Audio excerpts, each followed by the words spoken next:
She told him the hotel might be out of his price range. She asked for extra ID. She flagged a $1,500 security hold. She even signaled the guard. Then her computer screen lit up, and in about 3 seconds, everything she thought she knew about the man standing in front of her collapsed completely. Nobody paid much attention when the pickup truck pulled into the parking structure. That was fine with Keanu Reeves. It was, in fact, exactly what he was going for. He had driven down from the Hollywood Hills alone. No assistant, no security, no one to manage the logistics of a Tuesday afternoon. Just him and a leather duffel on the passenger seat and the particular quiet that comes from not needing to explain yourself to anyone. He was in Beverly Hills for 3 days of meetings about Arch Motorcycle, the custom bike company he'd co-founded and still genuinely cared about. Supply chain conversations. Expansion talks. The kind of work that doesn't photograph well but matters in ways that last. He had booked a standard room at the Harlow Grand himself online a week earlier. His real name. No special requests. No flags on the account to indicate anyone important was coming, because as far as he was concerned, nobody important was. Just a man who needed a clean room and a decent night's sleep between meetings. He parked, grabbed the duffel, pulled a canvas backpack onto one shoulder. The Harlow Grand had been built to impress, and it succeeded relentlessly. Creamstone facade, ivy-framed arches, a lobby that hit you the moment you stepped through the door. White marble floors, crystal chandeliers hung low enough to feel intentional, velvet furniture in shades of burgundy and deep navy. Fresh flowers in brass vases the size of small trees. The kind of place where every detail had been chosen to communicate something to the person walking in. The message was not subtle. This is not for everyone. Keanu walked in wearing a faded gray hoodie, straight-leg jeans, and a pair of sneakers that had seen better years. His hair was loose from the drive. He looked, to anyone glancing up from a phone or a magazine, like someone who might have wandered in from the wrong address. He walked to the front desk and set his backpack down. Behind the counter stood Meredith Voss, 24 years old, 7 months into the job. She had come to Los Angeles to be an actress or a producer or something in that direction. She hadn't fully decided yet, and in the meantime she was here and she was determined to be good at it. Her manager had called her proactive in a review once. She had carried that word ever since like a credential. She had a talent, she believed, for reading people, for knowing in the first few seconds what kind of guest she was dealing with. She took quiet pride in this. She had no idea yet how badly it could go wrong. She looked at Keanu. She clocked the hoodie, the backpack, the absence of anything with a logo, the truck on the exterior camera that she'd noticed 30 seconds before he came through the door. 3 seconds. Complete picture. Wrong in every way. But she didn't know that part yet. She arranged her face into the expression she reserved for situations that needed managing. Polished, careful, a degree cooler than genuine warmth, and Keanu placed his driver's license and credit card on the marble surface between them. Checking in. Reservation under Reeves. She found it immediately. 3 nights. Standard room. Clean booking. Everything exactly in order. She did not begin processing it. What happened next lasted less than a minute, but the people in that lobby would remember the sequence exactly. The front entrance opened. A man walked in, mid-40s, charcoal suit that fit without trying, Rolex catching the chandelier light as he reached for his phone. 2 pieces of matching cognac leather luggage followed him in, rolled by a bellman who had materialized almost instantly. Meredith's posture changed. Not dramatically, just shifted. She lifted one finger toward Keanu. A small gesture, universal meaning, wait. Then she stepped to the far end of the desk and greeted the man in the suit with a warmth that had been entirely absent 30 seconds earlier. Lighter voice, wider smile, faster hands. She pulled up his reservation without asking for anything extra. No second ID. No questions about purpose of visit. She processed the check-in with the smooth efficiency of someone on comfortable ground, slid a key card across in a small envelope, and wished him a wonderful stay, all before Keanu had shifted his weight from one foot to the other. The man in the suit nodded briefly, pocketed the envelope, and followed the bellman toward the elevator without looking back. Meredith returned to where Keanu was standing. He had not moved, had not checked his phone, had not sighed or shifted or done anything at all to signal how he felt about what had just happened. He simply stood at the desk with his license and card still on the marble and waited. A woman near the window had looked up from her magazine during the exchange. She had not looked back down. "I apologize for the wait, Mr. Reeves," Meredith said, her professional smile back in position. "Before we proceed, I want to make sure everything is in order on our end." "Of course," Keanu said. "I'll need a second form of identification alongside your driver's license. A passport if you have one." He reached into the backpack. "Passport." Set it on the desk. No comment. She typed something. Continued. "And the primary purpose of your stay? Business or leisure?" A brief pause. "Business. Meetings related to a motorcycle company." "Any corporate account we should attach for billing?" "No." "Personal booking. I'll pay directly." "I see." She nodded slowly, eyes on the screen. "In that case, I do need to mention, we've recently implemented a pre-authorization hold for guests without an established stay history here.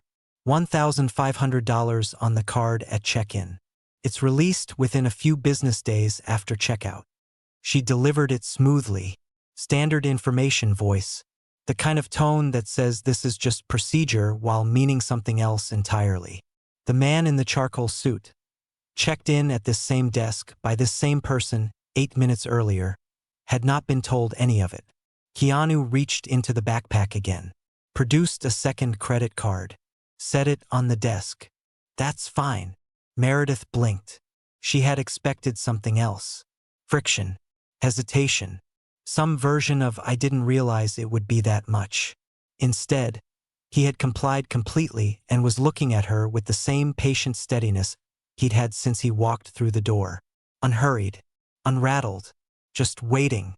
She typed for a moment, then looked up, and Keanu spoke, quiet, measured, the kind of tone that doesn't need volume to carry weight. "The gentleman who checked in before me." A pause. "Did he go through the same process?"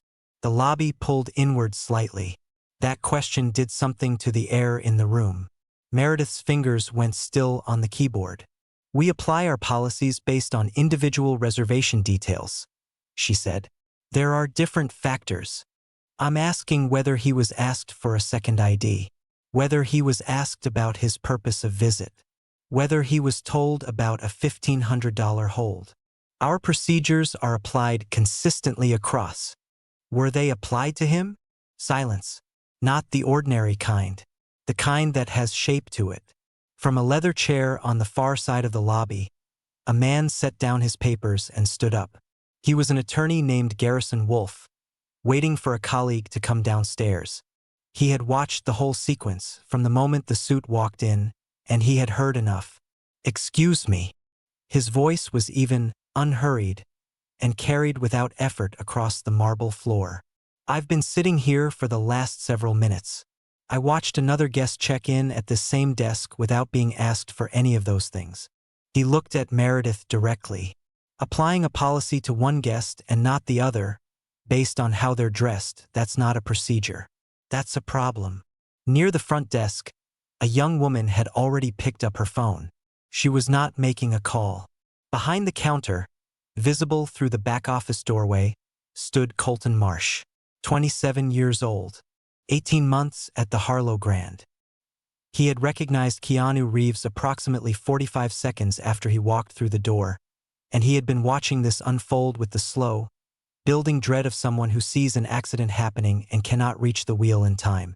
He had tried twice to catch Meredith's eye, widened his eyes, done everything short of saying it out loud.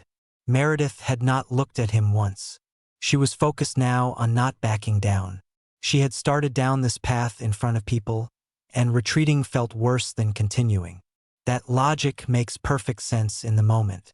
It makes no sense at all a few minutes later. She lowered her voice, still audible to everyone within 10 feet. "Sir, I have a responsibility to this property, and part of that responsibility is ensuring." She stopped, because she had just done something she would turn over in her mind for years. She glanced across the lobby toward the concierge station, where Dex Pruitt, head of hotel security, was standing. She gave him a look, brief, practiced, the kind that doesn't require words. Dex began moving toward the front desk. It was a small thing. Most people in the room didn't notice. Keanu noticed. Garrison noticed. The woman with the phone noticed.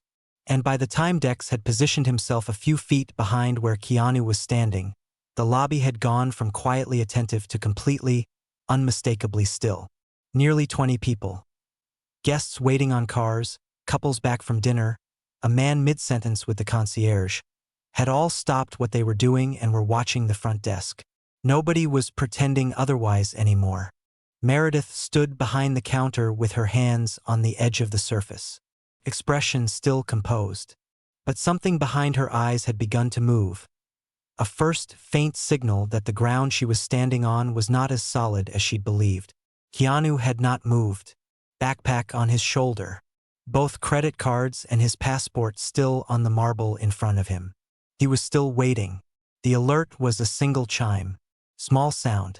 The kind that normally gets swallowed by the ambient noise of a busy hotel lobby. But the lobby was not busy anymore. The lobby was quiet, and that chime was heard by nearly everyone standing within 30 feet of the front desk. Meredith heard it. She glanced at her screen, and something in her face changed. Her eyes moved across the information appearing on the monitor. Then they stopped. She read it once. She did not speak. She did not move.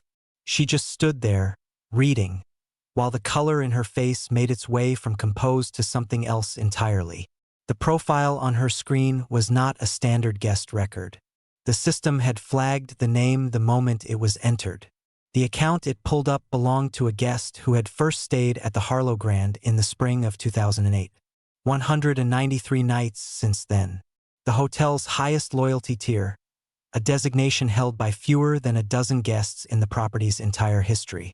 Preference notes, a dedicated contact protocol, a standing room assignment, and at the bottom of the profile, in a section Meredith had never had occasion to look at before, a notation entered years ago and never removed. Member of Hotel Ownership Investment Group, General Manager to be notified immediately upon arrival. Colton had seen the same alert on his screen in the back office. He stepped forward, turned Meredith's monitor slightly toward her, and pointed at the notation. He didn't say a word. He didn't need to. The look on his face said everything faster than language could. Meredith read it once. Then she read it again. Down the corridor, in the back office, Harlan Beckett had received the same alert. He had configured that notification himself years earlier, certain guests' personal acknowledgement, no exceptions. When the name appeared, he pulled up the security camera feed before he left his chair. He spent about 10 seconds looking at it. Keanu at the desk. Backpack on. Cards and passport on the marble. Meredith behind the desk. Frozen. Dex Pruitt standing a few feet behind the guest. Garrison Wolfe on his feet in the middle of the lobby. A young woman with her phone raised. 20 guests watching. Harlan closed the feed and walked out of his office. He moved through the corridor and came into the main lobby with the kind of urgency that doesn't announce itself but is immediately registered by everyone in the room. Heads turned. Garrison watched him cross the floor. The woman with the phone adjusted her angle. Harlan walked straight to the front desk. Mr. Reeves. Steady. Clear. Loud enough for the room. Welcome back to the Harlow Grand. I'm Harlan Beckett, the general manager. I sincerely apologize for not being here when you arrived. The room was completely still. Keanu looked at him with the same unhurried calm he'd been carrying for the past 15 minutes. He didn't rush. He let the moment sit. Then he glanced toward Meredith, standing slightly apart from Harlan now, hands off the desk, eyes somewhere near the floor. Your front desk associate, Keanu said quietly, was making sure I could afford to be here. Harlan turned toward Meredith. When he spoke, his voice was controlled in the way that takes effort to maintain. Did you apply the same requirements to the guest who checked in just before Mr. Reeves? A moment. No, Meredith said. I didn't. That was all. One word followed by two. But it landed in the silence of that room in front of everyone present, and it said everything that needed saying about the previous 20 minutes. Near the elevator bank, a couple who had been heading out had stopped without noticing they'd done it. The concierge stood motionless. In the far corner of the lobby, a man named Eugene Parrish, quietly dressed, mid-60s, cup of coffee in hand, set the cup down and looked toward the front desk. No surprise on his face. Something older than surprise. The expression of a person who has seen a particular kind of moment so many times that recognition arrives before reaction does. Keanu stood where he had been standing for the past 15 minutes, backpack on his shoulder, still waiting to check in. Harlan looked at Meredith and said quietly, "Step away from the desk. We'll speak in my office." He had meant it as a closing, clean removal. Let the room exhale. Meredith didn't move. She looked at Harlan, then at Keanu, then at the 20 or so people watching from around the lobby. And something in that accumulated weight pushed her forward instead of back. "I want to say something." Her voice was unsteady. She kept going. "I followed the procedures I was trained to follow. The pre-authorization policy is real. The ID requirements are real. I was doing what I understood my job to require. I don't think it's fair to treat that as though I did something deliberately wrong." The lobby, which had been beginning to breathe again, held. Garrison Wolfe had not sat down. He spoke before Harlan could. "The question isn't whether those policies exist," he said. "Even voice. No performance in it. It's whether they were applied the same way to both guests. You checked in the man before Mr. Reeves with no second ID request, no questions about his visit, no mention of a hold. Then you applied all three to the next person in line. Same desk. Same afternoon. Same policies. Different guest." He paused. "When the same rule gets enforced differently depending on how someone looks, that's not procedure anymore. That's something else. And I think you already know what to call it." Meredith started to answer. "I made a judgment call based on." "Based on what?" She didn't finish, because the end of that sentence, based on how he was dressed, based on his backpack, based on the truck, was not something she could say out loud in that room without finally hearing it for what it was. The silence that followed asked something of her. It was into that silence that Eugene Parrish stood up. He rose slowly, the way people do when they've learned over decades that the moments worth entering are the ones that cost something. He was dressed plainly. Dark trousers, a collared shirt, nothing that announced him. He had the quiet bearing of a man who had spent 30 years building something real and no longer needed to tell anyone about it. He looked at Meredith. When he spoke, there was no anger in his voice. None at all. "I've walked into rooms like this one my entire career," he said. "Lobbies, boardrooms, conference rooms, 30 years in business. And what happened at that desk this afternoon, I want you to understand, is not unusual. It happens quietly. It happens all the time. And most of the time, the person it happens to just absorbs it and moves on, because calling it out costs more than it seems worth." He glanced briefly toward Keanu, then back to Meredith. "What's different today is that someone didn't move on, and that you're standing here being given the chance to actually hear it. That doesn't happen very often." Meredith had stopped holding her expression together. Her eyes were bright, the particular stillness of someone not crying yet, in a room full of people watching.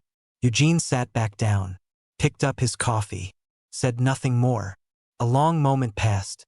Then Keanu shifted the backpack on his shoulder and looked at Meredith. Not with the expression of someone who has won something, with the attention of a person who has something specific to say and wants to make sure it lands. "The clothes don't make the person," he said, "and they never will." He let it sit for a moment, just a moment. Then, with no particular emphasis, "What's your full name?" Meredith blinked. Of all the things she'd expected him to say next, it was not that. "Meredith Voss," she said quietly. He nodded once. "Stored it somewhere." He looked briefly at Harlan. A look that communicated, without any words at all, that what came next was Harlan's to handle, and turned toward the elevator. Colton Marsh stepped forward from the side of the desk, a key card envelope in his hand. His hands were not quite steady. "Room 417, Mr. Reeves. We've taken the liberty of upgrading you to the corner suite on the top floor. We always do for your visits. Preferences are already sent through to housekeeping." "Thank you," Keanu said. He crossed the lobby, sneakers quiet on the marble, canvas backpack on one shoulder. He pressed the elevator button, waited, stepped inside when the doors opened. The lobby watched him go. The doors closed, and then the room slowly, carefully began to breathe again, though something in the air had shifted, the way air shifts after something real has been said that cannot be taken back. Everyone in that lobby had witnessed something that didn't belong only to the people directly involved. They all felt it. Nobody said so out loud. Harlan stood at the front desk looking at the closed elevator doors for a moment longer than he needed to. Then he turned back to Meredith. And the conversation that had been waiting resumed, quieter than before and heavier. The meeting in Harlan's office that evening was not a long one. He told her directly. What happened at the desk was not a single mistake made under pressure. It was a pattern, witnessed by nearly 20 guests, recorded on a phone that was connected to the internet before the elevator doors had closed. The Harlow Grand could not continue her employment. He was sorry it had come to that. Sorry was the honest word, even if it didn't change the outcome. Meredith didn't argue. She had spent the last hour running it back through her mind. The moment she lifted that finger at Keanu to go serve someone else, the moment she read out the pre-authorization amount, the moment she glanced across the lobby at Dex, and the fight had gone out of her somewhere in the middle of all that. She collected her things from the back office, returned her badge to the front desk without looking at Colton, who was standing behind it, walked out through the main entrance into the early evening air of Beverly Hills and said very little to anyone.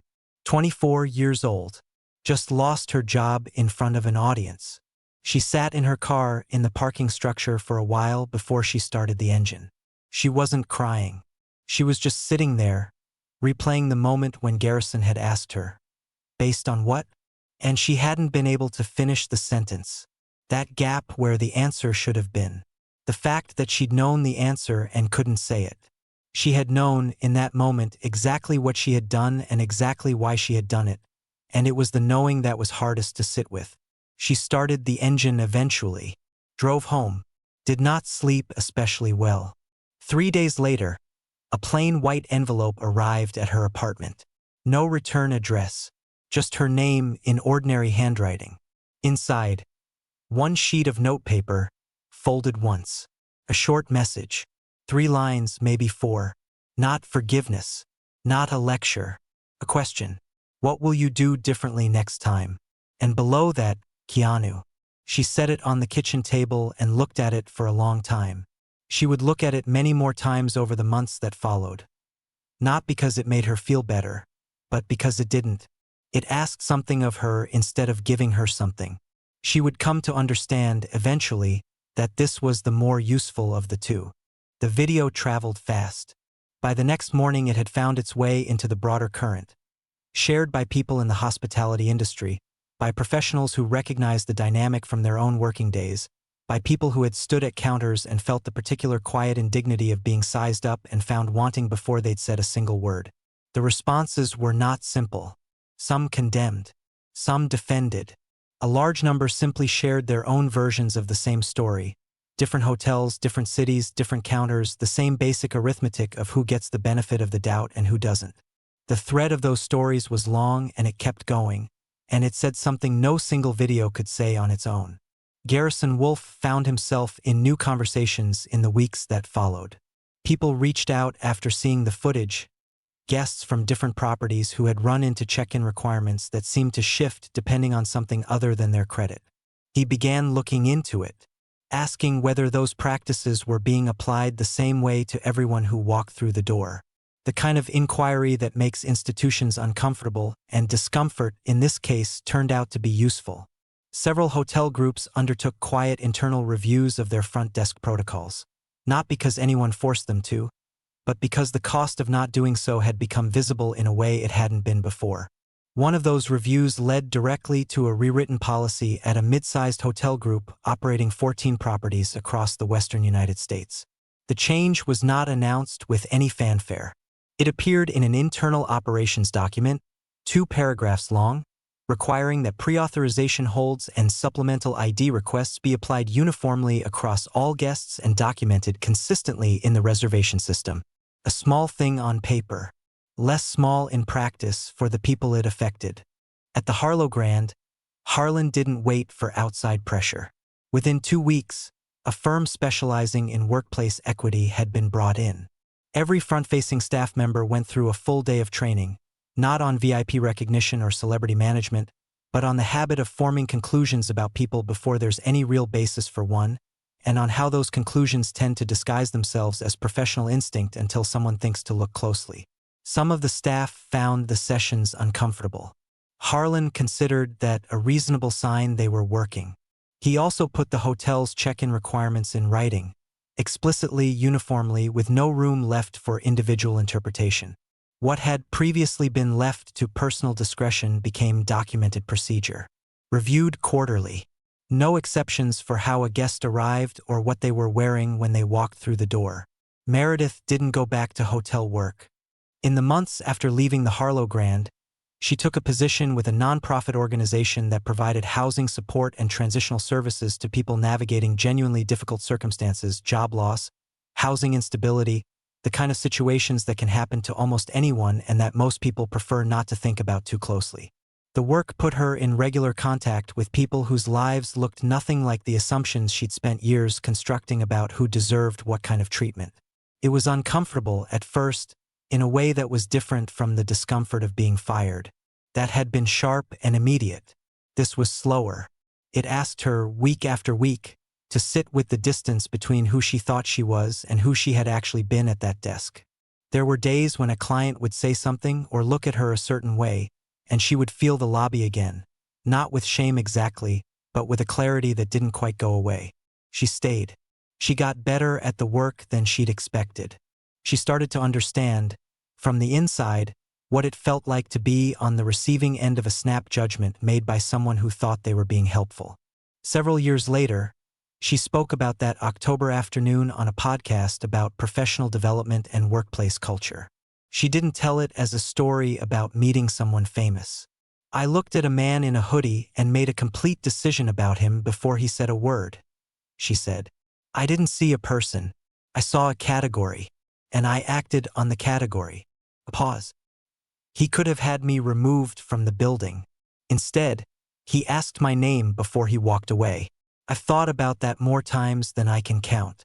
I think he wanted me to know that he still saw me as a person, even after I'd failed to do the same for him. She still had the note. She'd moved twice since that October. Both times, she packed it separately from everything else. Keanu Reeves finished his 3 days of meetings, checked out without incident, and drove back to the Hollywood Hills in the same worn pickup he'd arrived in. He didn't speak publicly about what happened. No statement, no interview, no post. For him, it seemed to be something that had occurred, been met with what it required, and been left where it belonged, in the past, with the people who needed to carry it forward. He has stayed at the Harlow Grand several times since. Looking back at everything that happened that afternoon, what stays with me isn't the confrontation at the desk, or the moment the screen lit up with information that reversed everything. It's the smaller things on either side of it. Meredith wasn't cruel. She was young, and she had been handed a way of seeing people and had never once been asked to question it. That doesn't excuse what she did at that desk. But it explains something about how it happens so often, so quietly, in so many places, in lobbies and waiting rooms and offices where someone with a little bit of authority makes a small, invisible decision about who gets the easy version and who gets the harder one, and calls it professionalism. Harlan could have handled it privately and moved on. He didn't. Garrison Wolfe could have stayed in his chair. Eugene Parrish could have finished his coffee and left the room to sort itself out. Neither of them did. They made a choice, in a moment that didn't require anything of them, to step into something that was not directly their problem. And Keanu, who had every reason to be angry, every standing to demand more, every platform to make the moment about himself, asked a young woman her name before he walked away, then sent her a question she would spend years learning how to answer. None of those things were required. Every one of them was chosen. That note is still on a shelf somewhere in Meredith Voss's apartment, moved carefully from place to place across the years. 3 lines. A question with no answer written in. Just the space where the answer has to come from the person reading it. What will you do differently next time? It turns out that's the only kind of question that changes anything.